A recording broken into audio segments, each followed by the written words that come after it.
அண்ணாமலை அவர்கள் எடப்பாடி பழனிசாமி அவர்களோட நடவடிக்கையை பற்றி பேசியிருக்காங்க. ஸோ அண்ணாமலை அவர்கள் எடப்பாடி பழனிசாமி அவர்கள் முகத்தை மூடிக்கொண்டு எதுக்காக போகணும் அப்படிங்கிற கேள்விக்குறியை கேட்டிருக்காங்க. இதை பற்றி டீட்டெயிலாக பேச போகிறோம். ரொம்ப ரொம்ப முக்கியமான வீடியோவாக தான் இருக்க போகிறது. எடப்பாடி பழனிசாமி அவர்கள் அமித்ஷா அவர்களை சந்தித்த பிறகு முகத்தை மூடிக்கொண்டு போனது பெரும் சர்ச்சையான விஷயமா மாறி இருக்கு.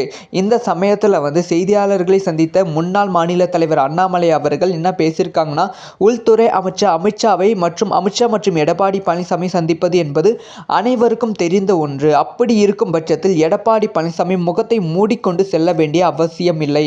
தேசிய ஜனநாயக கூட்டணியின் முதல்வர் வேட்பாளர் எடப்பாடி பழனிசாமி தான்.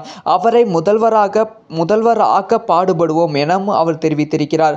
அம்மா மக்கள் முன்னேற்ற கழகத்தின் பொதுச் செயலாளர் டிடிவி தினகரன் விரைவில் சந்திப்பேன். தமிழகத்தில் மாற்றம் கொடுப்பதற்கான ஒரே கட்சி பாஜக தான். இதனை ஏராளமான மக்கள் நம்புகிறார்கள்.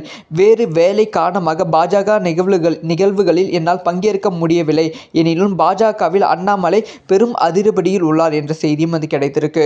ஸோ அண்ணாமலை அவர்கள் எடப்பாடி பழனிசாமி அவர்களை பார்த்து கேட்ட கேள்வி சோஷியல் மீடியாவில் ட்ரெண்ட் ஆகி கொண்டு இருக்கு. திமுகவும் இதே கேள்வி கேட்குது. பிஜேபி அதிமுக கூட்டணி ஒன்றாக இணைந்து இருக்கும் சமயத்தில் அண்ணாமலை அவர்களோட கேள்வி பெரும் பரபரப்பை ஏற்படுத்தி இருக்கு.